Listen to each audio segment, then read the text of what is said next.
We've had an interesting week, and for me, it has been hard. I know my face doesn't show it, but that's because I've taken 4 normal tablets and 2 opioids.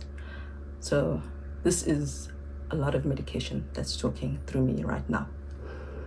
Whew, the morning was interesting, and I just thought, you know, I, and I know there are many of us, I know there are many of us in South Africa especially who feel this, and I know I've mentioned it before in a different video. It is hot, people, so you're gonna forgive me because my children are napping, so I can't be out there where there's air. So I'm stuck in the closet. I'm stuck in the closet, so I will be sweating. 35 degrees. I don't know, maybe it might even be more today. It said it would be 35. The other day it had said it would be 33, and it had climbed up to 35.6. So who knows? Anyway, so this morning I was reminded that we parents are enough. When I just had my first 2 children, as you know, they generally progressed well. Many of us, especially us black people, we don't, oh, I'm sure many other families too, but I will speak on the context I know. Many of us black South Africans don't have support from our families. The other one family I know for sure, 2 actually, I know for sure, who are Seventh-day Adventists.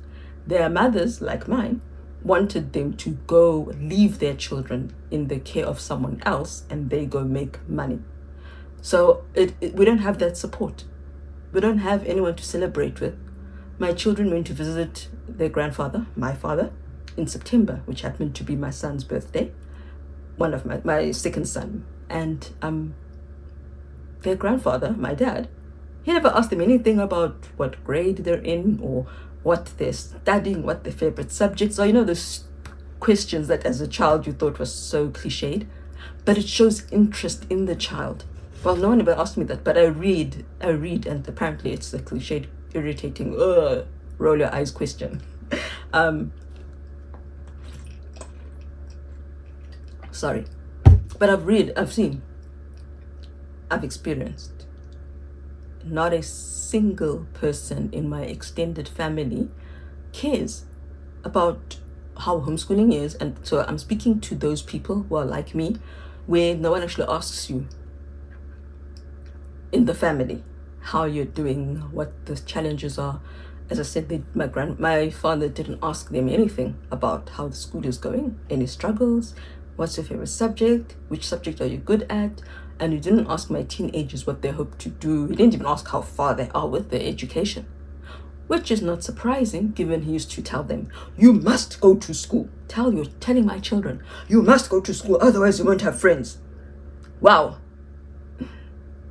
The children I've seen around here, I wouldn't want them to be friends with my children. Unfortunately, there is such a thing as peer pressure, and there is such a thing as influence. Yes, I had a friend who was sexual with her boyfriend, 2 friends. It didn't make me go out and have sex. But when you hear things constantly, it lowers your level of, it makes you more tolerant. That's just the truth, because you love your friend. So you kind of don't despise a certain action as much as you should. I know if her parents had known what she was doing, they would have been very upset. So, no, actually, Dad, I don't want my children to have the friends I've heard about or seen around here. There's apparently quite a big drug problem. Those silly people wait at the gates, school gates, and offer the children drugs. I don't want my children exposed to that. I don't want my children exposed to children who will take drugs. Yes, I didn't smoke when my friend smoked, but I am not everybody. Okay, so we've got no one to share our homeschooling journey with. And then I'm in the groups for the special needs parents. Global developmental delay, I'm there. ADHD, I'm there. ADHD Western Cape, I'm there. Special needs, I'm there. Autism, I'm there. Low muscle tone, I'm there. Speech, I'm there. Auditory processing disorder, I have to be in all those groups because those are all the things my children have, and other things. Visual processing disorder, I'm there. And especially in the autism groups and some of the this week, ADHD was also bad, really bad. And people are struggling, suffering. We are not able to do or provide as much as we'd like to provide for our children. There are many traditional schools, many government and private. We've got a choice. But when it comes to special needs, as I've said before, it is really, really limited. And so we're all in a haze of, what can I do? What can I do with my child? There's no school that wants them, or there's the child or the children who get kicked out of preschool, get kicked out of grade 1 or whatever, because they are violent. It's not like they're thinking, I want to hurt you, but they hit or kick or pinch or bite. So you're in a quandary. Those parents especially, they have to go and work. Many of them are single parents, or they just do need to go and work, or homeschooling is not even on their frame of mind. It's not even in their minds. Let's be honest, guys. How many Black South Africans even know about homeschooling? One of the cashiers, when she asked about my children, she said, "You homeschooling? You don't lay. You look, what in the world is that? What is that?" It's not there, understandably. So it's not even an option. And I will be honest, homeschooling non-neurodiverse children is easy for me. My children were obedient. It was easy. It flowed. I could choose the curriculum and they were fine with it. We didn't even have to chop and change curricula like other parents do. Maybe they'll say, no, Cindy finds this particular one boring.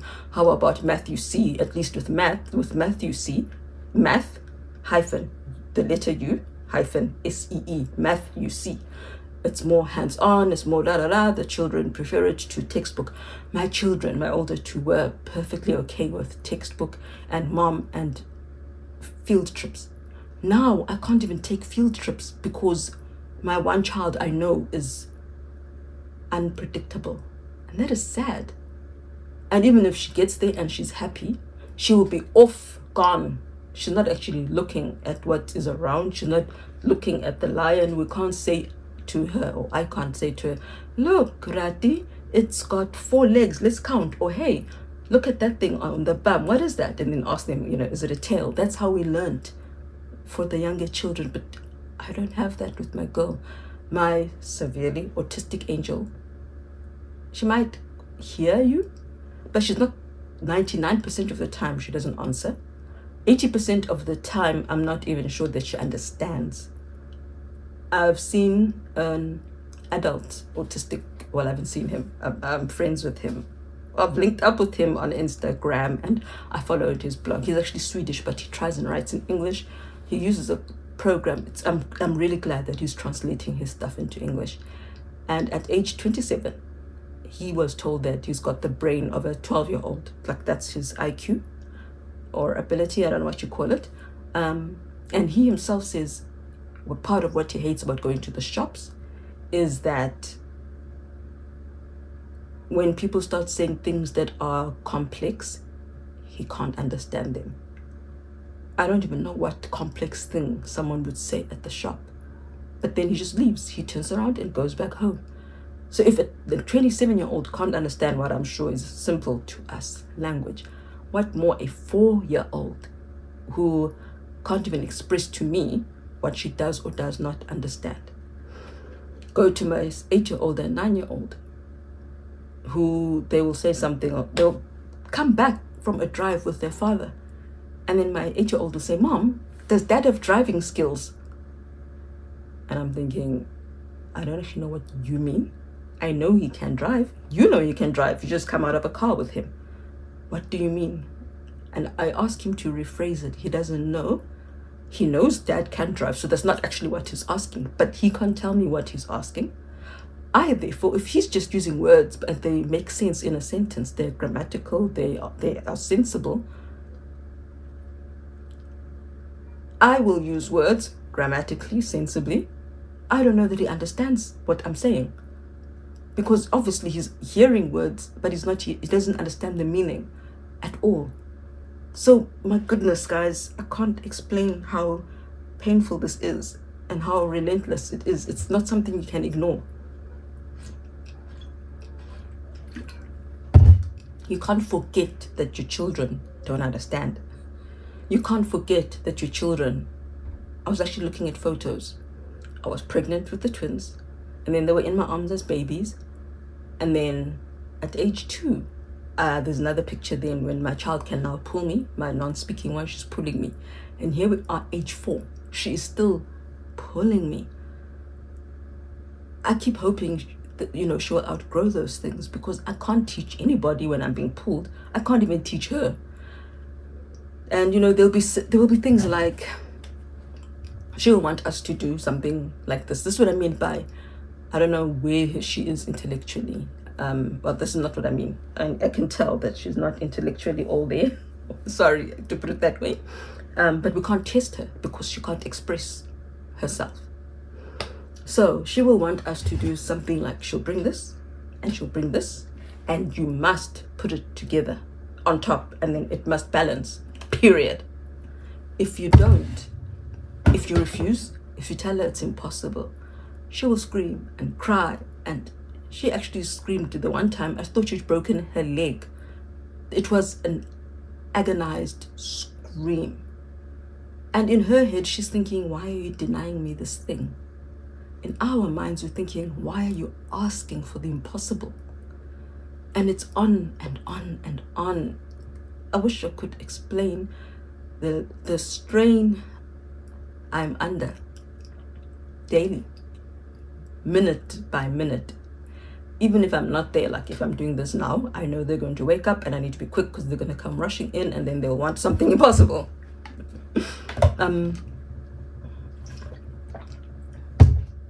When I'm researching auditory processing disorder, but then I'm thinking, oh no, but they've also got working memory issues. Okay, how do I fix that? But oh wait, they've also, this is the middle 2 who have been tested, they've also got slow cognitive processing speed, and that undergirds everything. So how will I improve their cognitive processing speed? How do I do that? Textbooks are like $161, and I don't even know that it's the right textbook for what I need.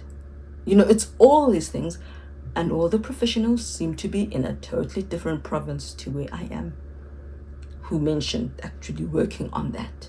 Even our occupational therapists are not providing what we believe is the best, or what research has shown is the best form of occupational therapy for children with the needs our children have and the weaknesses our children have. And so we feel like we're not doing enough. We're helpless. Where do I find a school? There is no school.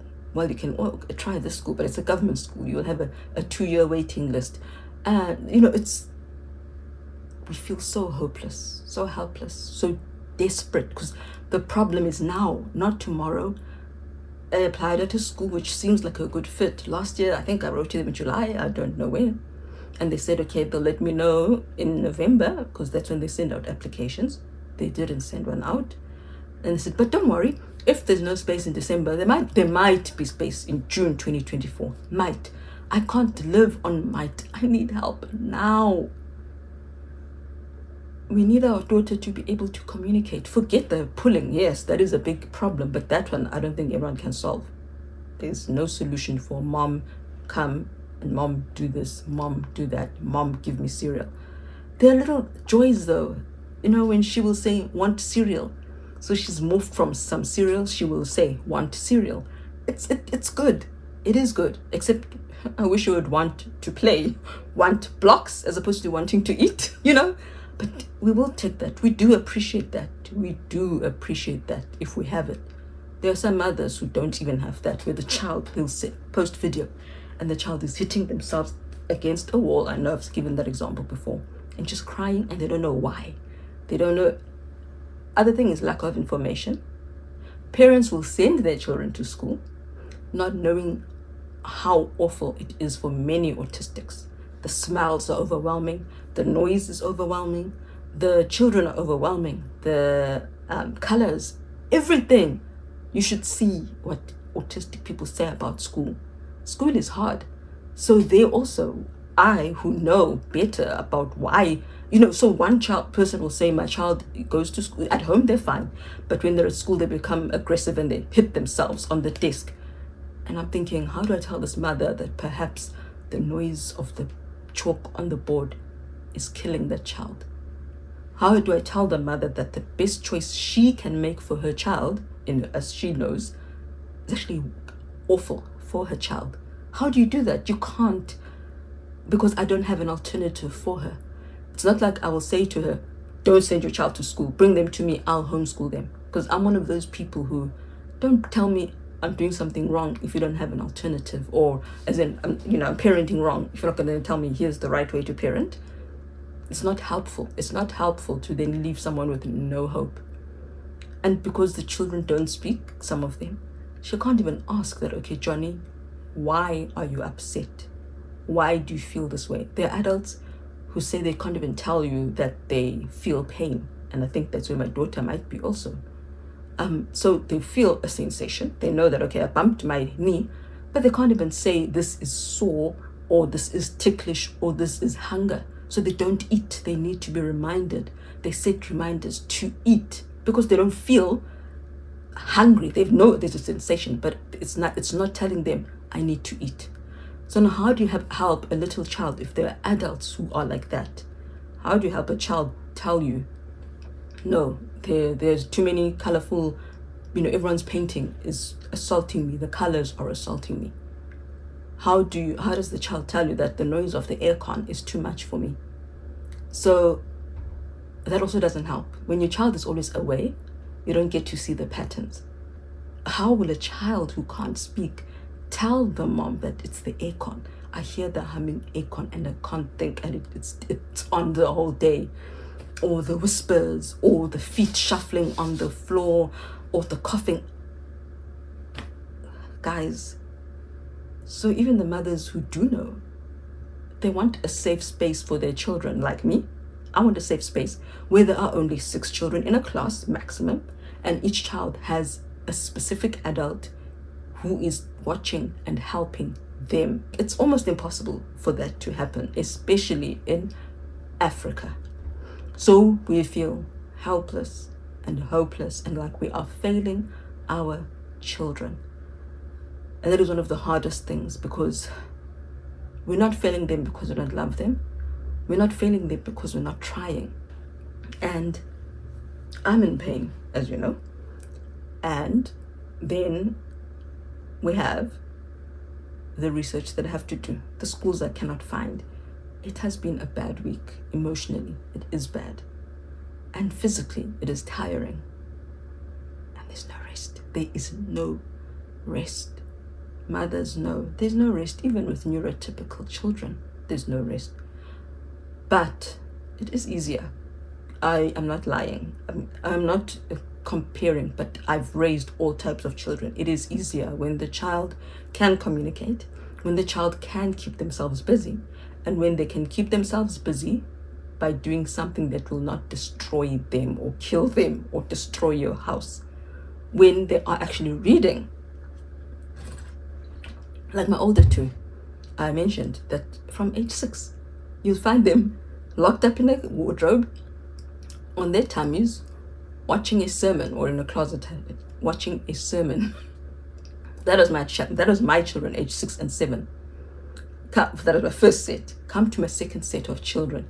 They can't even read. As I said, they damage books. So you can't even send them away to read. We gave them like computers to type on. My daughter does try and type, but then they also mess up the keys on the computer. So I have to be there, but I can't be there because I have to be at the stove. My teenagers are watching the twins, so they can't be at the stove. They can't also be sweeping anyway. There's too much to do. And so we cannot be everywhere with all our children. And again, we feel like we're failing them. When they're eating paint, you feel like a terrible mother who should have known that your 8 and 9-year-old would not paint, but would lick the paint or drink it. How will you know that? Who thinks like that? We can't always predict what our children will do. And we can't keep them all with us anyway. We can't keep them all in one room. But that was my long-winded way of saying, but there is a but for many of us.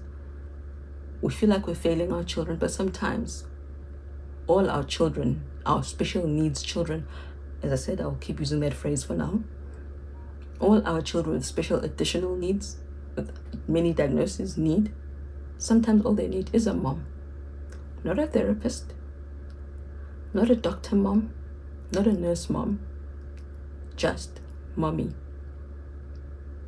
This morning, let me tell you the story of this.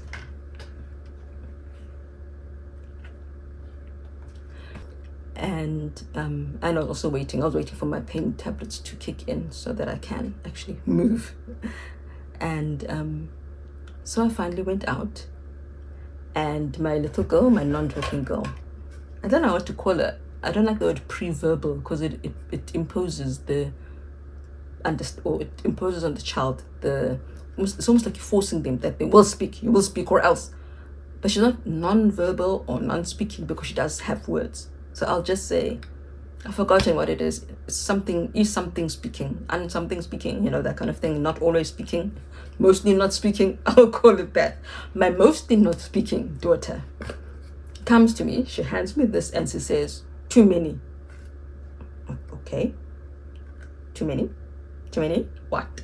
And then she shows me her brother's flip flop, slop, whatever, whoever you are, whatever you call it. I'll put a picture up now. And there are others in the shoe, like that she put in the slot. Well, there were these two. But now she wanted to put this one in. But this was too wide for the shoe. My eldest daughter told her there are too many already in there. So that's when she got the phrase "too many." So she's calling me and saying, "Mom," in her way. She pulled me and said, "Too many. Like, come here, there's this thing. My sister said it's too many. You need to do it." But I couldn't. I also couldn't. I tried to show her I can't, and she repeated, "I can't."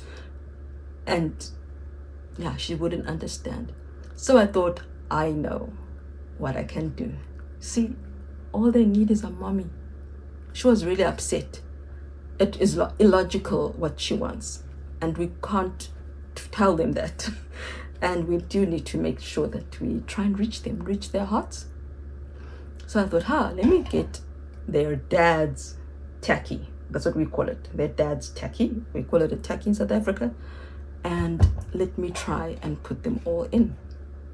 So I put them in. 1, 2, 3. Nice and comfy. You know what she did? She was happy. So happy that she went and got another one. I'm like, "No, what are you doing? This is not gonna work." And then she went and got another one. And then, just when I thought the coast was clear, we were now outside, she had decided she was feeling full. She told me what she actually spoke, guys. She spoke. She said something like, "No food," or something that implied, "I'm full. I'm not going to eat anymore." And I was happy. I was really happy that, wow, she said a phrase. And she was actually communicating with me that, "No, I'm not going to eat anymore, Mom." It was something like, "No more," or "No eating." It was, I'm sorry, I can't remember it. But just when I thought, okay, now the coast is clear, we're outside, she's going to be distracted and happy with her shoe, which she called a boat. That's the other thing, guys. They tell you autistics are not creative, they're not imaginative. This is a boat. It's not a tacky, it's a boat, okay? They've got creativity and imagination. She knows what she wants. And I'm not gonna forget to celebrate all my children. All my children. I mean, her twin, I'm pretty sure she's got autism. She is autistic. But she made me laugh. Because, all along, all these years, she's age 4, but as much as she could, she's always wanted to share with all her siblings. If I give her something, she will always say, "And what about Ella? And what about Mukosi? And what about this one? And what about that one?" But now, it's a twin thing. She has that twin bond with her sister. So she says to me, "Bye, Mom, I'm going now." I'd sent them to the store. "Bye, Mom, I'm going now," as if I didn't know. And I said, "Okay, bye, my angel." She says, "I'm going to go get peanuts and raisins." I said, "Oh, really? For who?" "For you and Amy and Mickey and Rio." That's her twin. "No, Mommy, no. Not for Amy and Mickey." Okay, then. It's like, so I said, "Only for Rio." "Yes, No, none for Amy and Mickey? No, theirs is finished. Like, okay, you've made it clear. As long as your twin is fed, as long as you share something with your twin, you're happy. I love it. She is finally getting to be with her sister in a way that I never envisaged or envisioned. It's not perfect. They're not playing together, but they're in each other's spaces more. So parents, I don't ever want to give you false hope. And I don't want to be one of those people. Oh, I know they mean it. They don't mean to do it. But I don't like being sent videos of inspirational, motivational videos. Or, okay, I'll be specific. 2 people sent me videos of a child who didn't speak, who was autistic, and then they could speak. And wow, they could make, proper full sentences the way I am talking, and what a miracle. It actually doesn't help me, because it's not a prediction of what will happen with my child. It's just a story of what happened with that child. Some children will never progress from my daughter's want cereal. And it's not like she even uses that consistently either. Even the words she says. Today was actually a lot of speech compared to other days. She even said swim. She wants to play in the kiddie pool that their dad bought them. So I will never say it will get better. But it might not be. Where you are now, where your child is not saying a single word, I still haven't been called mommy. She looks at me and says, elephant. I don't know if she's calling me elephant. I don't know why she's calling me elephant. But that's one of the most common things she'll just randomly say when she looks at me. She's looking at me. She is looking at me. The child who is sent to be assessed because she wasn't making eye contact is looking at us more often. Yeah, she's really looking at the eyebrows or at the forehead, but she's looking at us. She calls me elephant. I think she's calling me elephant. Maybe she is. If she calls my husband, or she used to, she doesn't anymore. That's the other thing. These things disappear. So I really am not even a model of hope, because we want our children to be able to tell us what they want, what they're feeling, what they're thinking. So yes, we've gone from no speech, but it's not consistent. Even the little bit of speech there is not consistent. So no, I'm not going to be one of your, it might get better or it will. Look at my daughter. Because I don't know what tomorrow will be like. I don't even know if she'll have any more words left for today. I might be like the mom who, at the best of times, her child is much better than mine. His IQ is actually quite high, for example, so that helps. On a very good day, her 30-year-old can, with great effort, bring out a maximum of 2 sentences. On a good day. 2 sentences in a day. Imagine a whole day, and all you hear from your child, if it's a good day, are 2 sentences only. Never more than 2, maybe even 1, maybe just a phrase, if he speaks at all.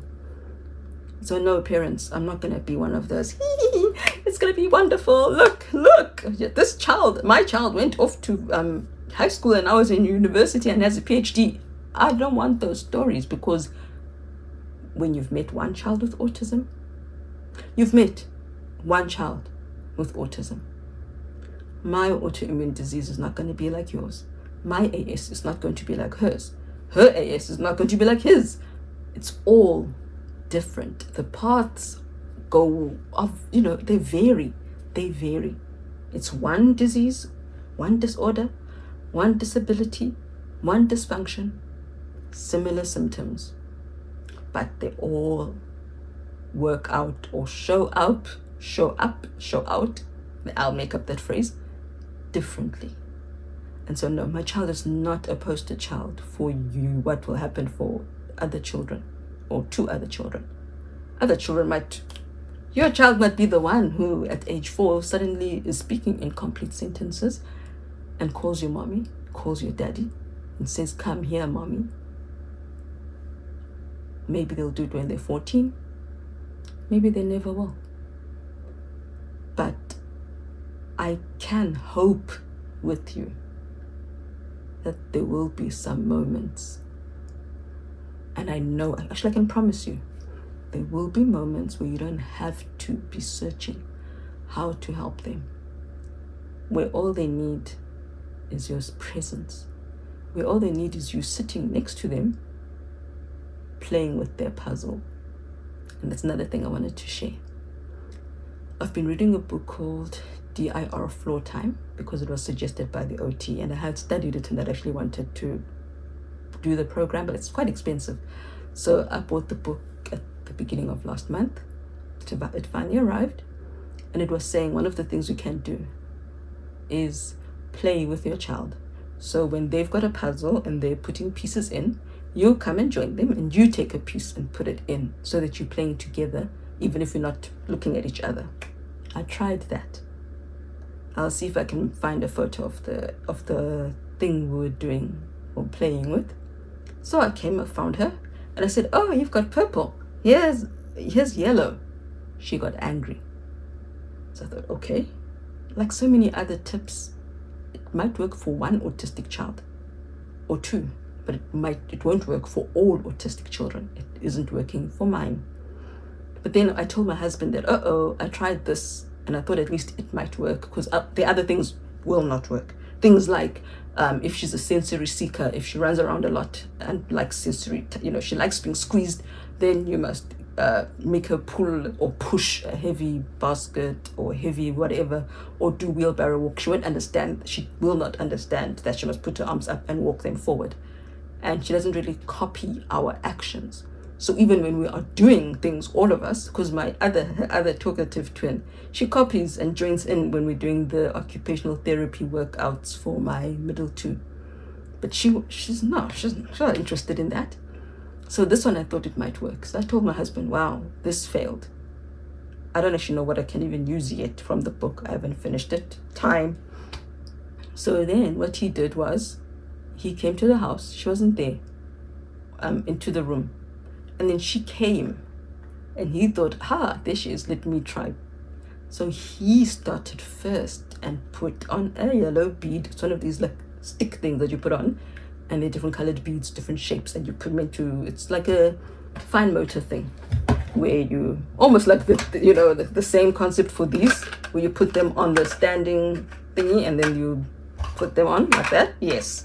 So that's what you have to do, similar to that, in case I can't find it. Things go missing here. And so he started first, put on a purple, and then she came and put on an orange. And then we started teaching her to take turns. I mean, it's not going to happen overnight. But when I then also later did the same thing and started before she had begun, she then went ahead. So I said, okay, purple, and then she took green, and then I said, mommy, turn, blue, and we played like that. Yeah, sometimes she was in a rush. Then I'd say, oh, it's Rio again? Oh no, it's mommy's turn. But I wouldn't take it off and then say, no, it's my turn, So that is my one tip. Try and change around what the specialists and the experts say. And if it doesn't work this week, try again next week, next month. It might yet work. That is the one tip I've got for you. Play around with what they tell you to do. And broaden. Because their point was get to play with your child. But then we thought, let's also try and teach her turn taking. So we did. Rio's turn, mommy's turn. So she learns to start. She starts to learn waiting instead of just piling in. So yeah, I just wanted to say, I had a moment.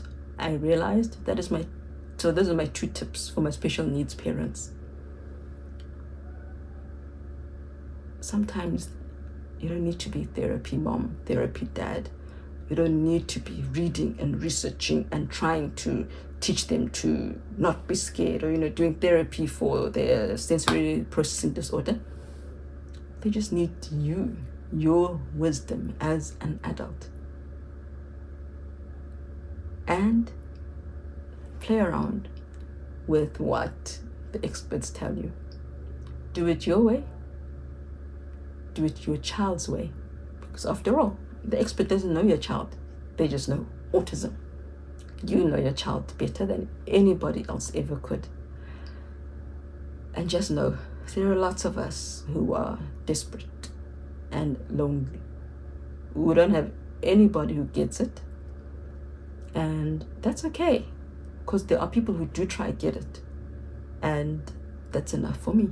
I actually don't want anyone to be in the where I am. My child's birth mother asked me how she'll be able to tell if the baby is autistic. And she said, if this child is autistic, there's no way I'm going to parent her. So, yeah, it's tough out there, guys.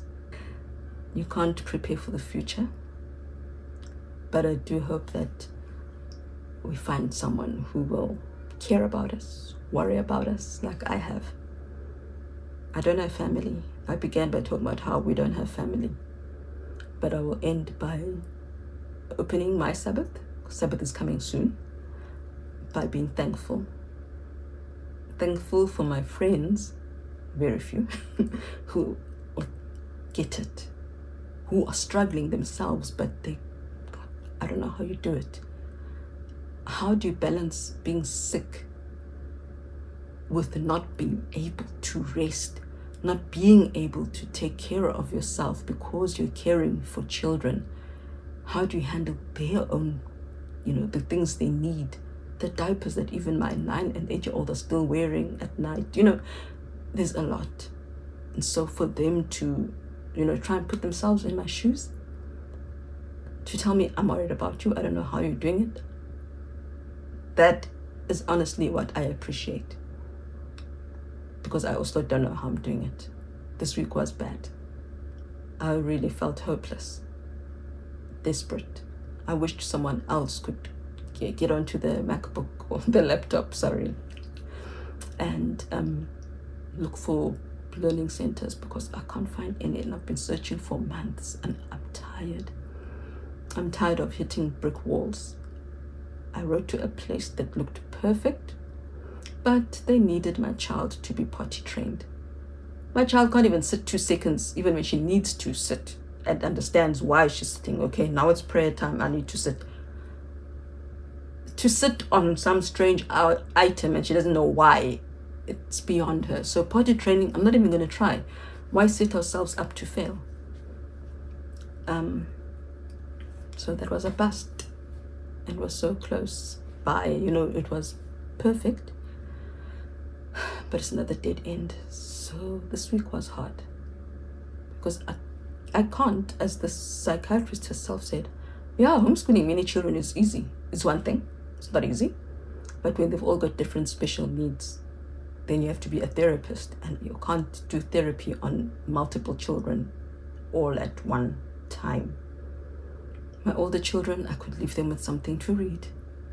Okay, you read this and I'll work with this child and then swap.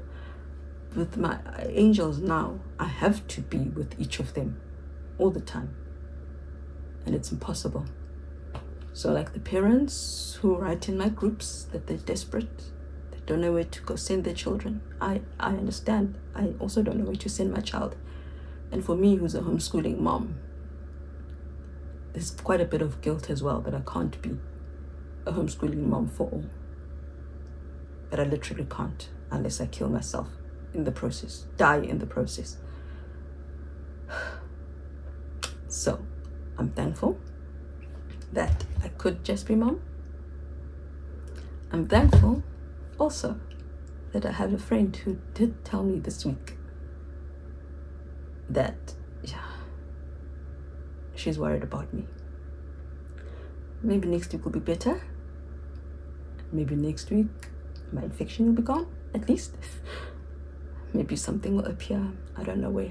There are quite a few schools that either want them to be potty trained. Some say they don't mind them not being potty trained, but then they must have, their disorder must not stop them from sitting down and listening. Look, how many even ADHD children who do have a typical IQ, how many of them can sit down and listen? It's not very inclusive. So we battle on. I understand we will not have a Sabbath. We won't rest from our worries.